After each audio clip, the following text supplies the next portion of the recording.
Selamat pagi, Shalom.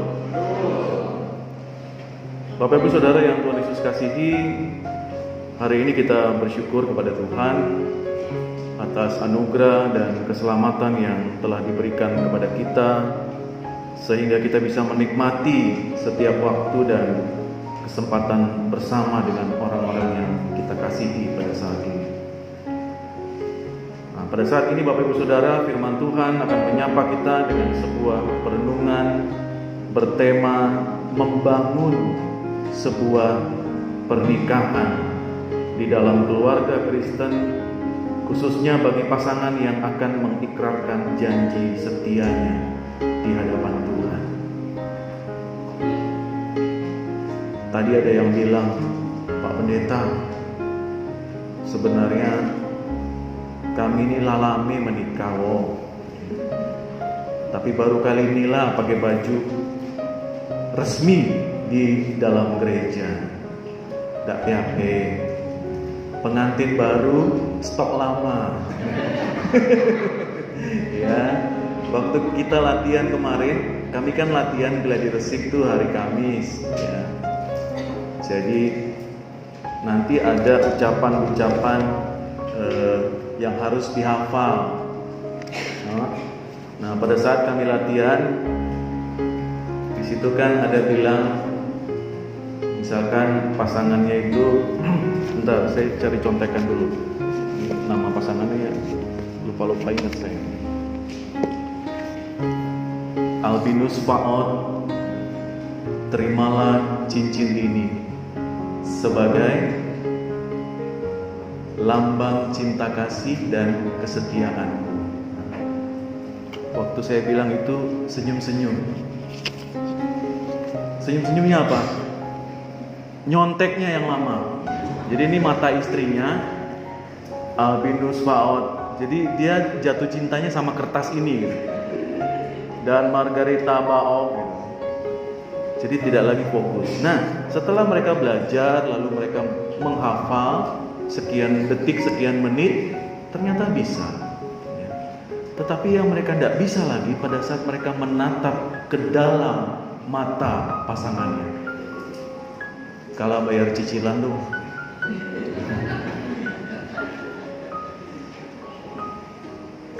baju lalu lagi setrika lu. Jadi mata itu ternyata bicara banyak sekali artinya. Saya lihat juga ada yang salah ngomong, dicubit. Nggak tahu itu mungkin cubitan sayang gitu ya. Tapi merah. Nah, Bapak Ibu Saudara yang Tuhan Yesus kasihi, kita tidak bicara bahwa seberapa lama kita sudah menikah, seberapa lama kita sudah bersama-sama. Tetapi yang kita mau bahas pada saat ini adalah bagaimana kita membangun sebuah pernikahan. Itu yang terpenting. Dasarnya itu apa?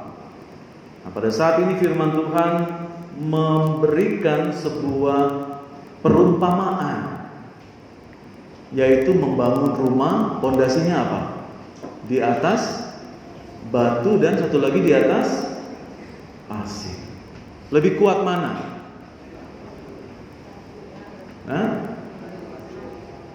Kalau orang bangun rumah, pernah enggak pondasinya itu isinya pasir semua? Apa yang terjadi? Jadi kayak ini rumah Barbie, roboh semua, enggak kuat. Tetapi selalu dibuatkan sebuah pondasi batu, sehingga rumah yang akan berdiri di atasnya, yang bobotnya itu berat, bisa sampai ratusan dan ribuan kilo, dia tetap kokoh. Pada saat pun dihantam oleh badai, hujan, panas, gempa sekalipun, dia tidak akan roboh. Retak mungkin iya, lusuh mungkin iya. Demikian juga dengan sebuah pernikahan, dalam sebuah keluarga. Saya yakin kita sudah menikah di sini mungkin sudah ada yang setahun, sudah ada yang 15 tahun, ada yang sudah menikah 30 tahun. Tante, ada? Ada. Ada yang baru mau menikah lagi nanti minggu depan, ya. Baru mau, nah, jadi supaya belajar juga. Sekali lagi Bapak Ibu, bukan seberapa lama atau seberapa cepat kita menikah, tetapi berkualitas atau tidakkah pernikahan itu. Mau isi dengan apa? Dasarnya mau pakai apa? Dan hari ini kita coba belajar seperti apa Tuhan menjadi pribadi utama di dalam keluarga-keluarga yang akan mengikrarkan janji setia mereka di hadapan Tuhan. Cantik kan? Ganteng kan? Ternyata ganteng juga suamiku ini, pakai jas, pakai dasi gitu kan. Ternyata istriku juga cantik, pakai kalung, pakai mahkota, kayak princess gitu kan. Cantik juga. Kemana baik kan selama ini? Baru ngomong sekarang cantik gitu kan. Ke laut aja loh. Ternyata ganteng kok, cantik kok. Walaupun dulu ndak ada ubannya, sekarang lade. Walaupun dulu belum ada kerutannya, sekarang adik. Tapi ndak apa-apa, tinggal ditarik aja nanti. Nah, perikop yang kita baca saat ini Bapak Ibu Saudara merupakan pesan Tuhan Yesus yang penting bagi kita. Penulis mencoba mengajak kita untuk melihat bahwa setiap pilihan itu punya konsekuensi, ya. Ada sebab akibatnya. Mau pilih yang A, akibatnya akan seperti itu. Dan firman Tuhan mau katakan kepada kita, kalau kita mau mendengar dan melakukan firman Tuhan, maka sebagai orang bijaksana yang membangun rumah di atas batu, akan dikatakan bahwa dialah orang-orang yang bijaksana. Dan sebaliknya, orang-orang yang membangun rumah di atas pasir akan dikatakan dia bodoh. Tetapi bodoh ataupun bijaksana di sini tidak berkaitan dengan kemampuan akademik seseorang. Bukan berarti dia nggak S1 lalu dikatakan bodoh. Wah, dia S3 berarti bijaksana. Tidak ada urusannya dengan akademik orang yang bodoh atau bijaksana. Tetapi di sini diperlihatkan kepada kita apakah kita mau melakukan atau tidak firman Tuhan itu di dalam keluarga-keluarga kita. Dan itu terlihat pada saat kita patuh dan taat kepada firman Tuhan. Bapak Ibu pernah lihat di rumah-rumah orang Kristen ada gambar cowok ganteng, brewok? Pernah lihat? Lalu dibilang ada tulisannya di bawah, Yesus Kristuslah sebagai kepala dari keluarga ini. Ih, ganteng kok suami yang punya rumah nih. Bukan, itu Tuhan Yesus. Sering kan kita lihat seperti itu ya. Tuhan Yesus sebagai kepala dari keluarga. Semua orang Kristen berharap bahwa memang Kristuslah yang menjadi pondasi dari kelanjutan, dari keberlangsungan keluarga yang ada di tempat ini. Bukan kekuatan bapak ibu, bukan hebatnya suami ibu, bukan pintar cantiknya istri ibu, bukan. Tetapi seberapa kuat suami dan istri ini bertahan di dalam firman Tuhan. Saya mau tanya sama 3 pasangan ini, pernah punya masalah sampai sekarang? Semenjak dulu sampai sekarang, pernah gak punya masalah? Pernah bertengkar gak? Pernah gak? Berdebat lah, berdebat. Pernah? Pernah gak ngomongan gak? Kesel? Pernah?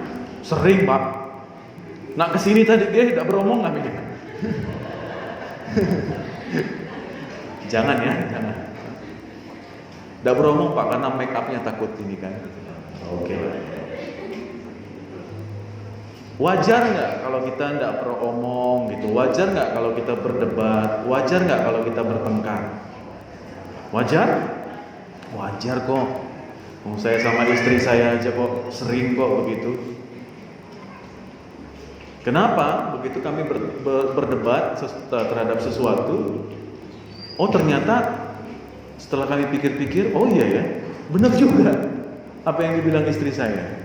Istri saya juga kadang ngomong, oh iya benar. Suami saya juga benar, ternyata benar. Tetapi itu tidak berkelanjutan terus-menerus. Tidak beromong seminggu, sebulan, setahun. Natal kalau baru ngomong. Jangan Beo, terlalu panjang itu. Beberapa jam boleh lah, supaya masing-masing mengevaluasi diri.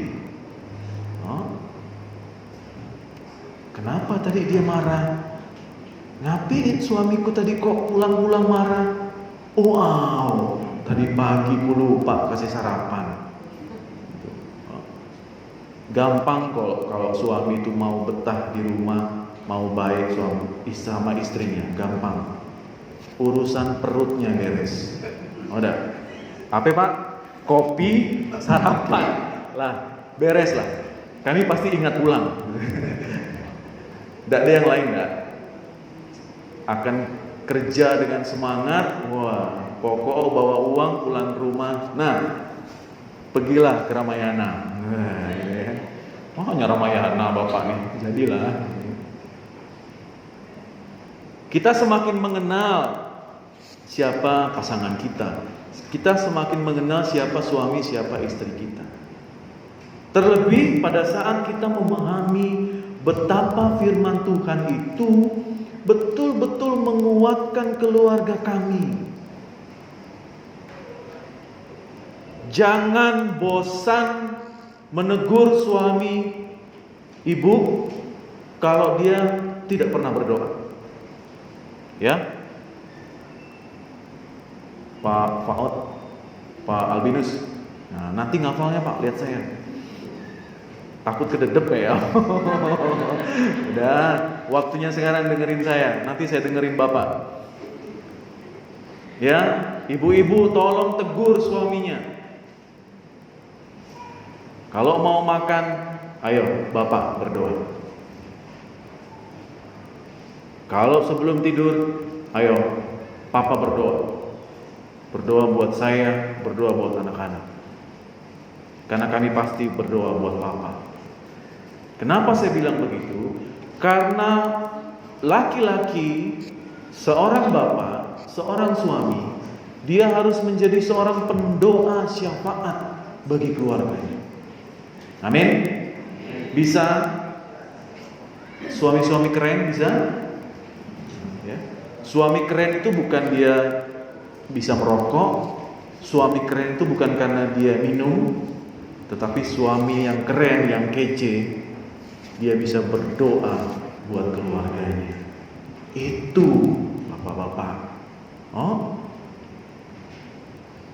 ibu-ibu ngapain? Ibu-ibu juga harus berdoa buat suaminya. Dia juga kerja keras buat siapa? Buat ibu juga, buat anak-anak. Nggak gampang juga bekerja, itu nggak gampang. Tetapi kalau kita diberikan kekuatan melalui doa yang dinaikkan oleh istri dan anak-anak, itu seperti ada kekuatan baru, seperti ada kekuatan yang tidak terlihat, yang memampukan kami, bapak-bapak, suami-suami, memberikan yang terbaik buat keluarga.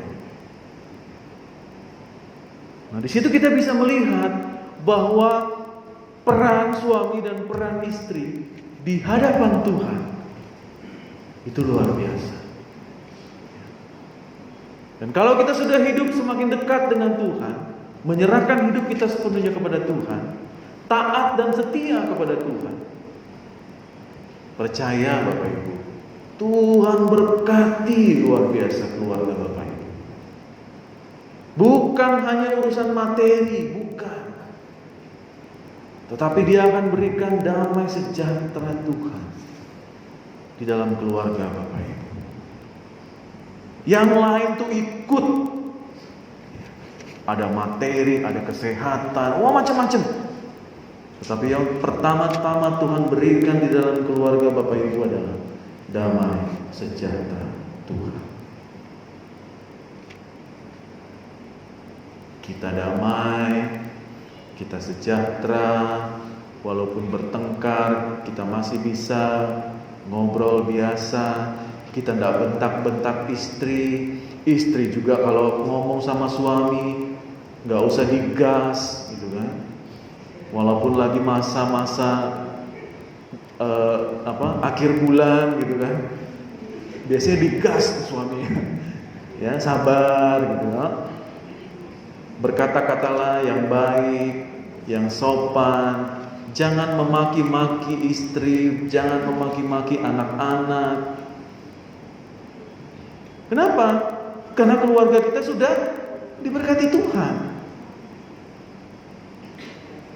Karena apa? Karena keluarga saya sudah dibangun di atas fondasi yang kuat, kokoh. Dan disitulah kita bisa mengenal Kristus semakin dalam dan semakin jauh. Nah, baik Bapak Ibu Saudara yang Tuhan Yesus kasihi, sekali lagi bahwa fondasi sebuah keluarga Kristen itu teramat penting dan sudah kita harus persiapkan sejak dini. Di dalam rancangan Allah sejak semula, pernikahan itu adalah satu-satunya lembaga sosial yang ditetapkan Allah sebelum kejatuhan manusia di dalam dosa di Taman Eden. Dan itu berarti Allah itu sungguh peduli dengan setiap keluarga-keluarga Kristen. Keluarga yang harmonis, keluarga yang rukun, keluarga yang damai, bahagia. Dan itulah bukti bahwa Allah itu hadir di dalam keluarga kita. Sekali lagi, jangan menyakiti hati pasangan dengan sikap, perkataan, dan perbuatan. Kalau engkau sudah sakiti hati pasanganmu, itu membekas luar biasa. Kalau engkau menyakiti hati anak-anakmu dengan perkataanmu, itu akan membekas seumur hidupnya. Jadi jaga kata-kata, jaga perbuatan. Berikan seperti apa yang Tuhan sudah berikan kepada kita.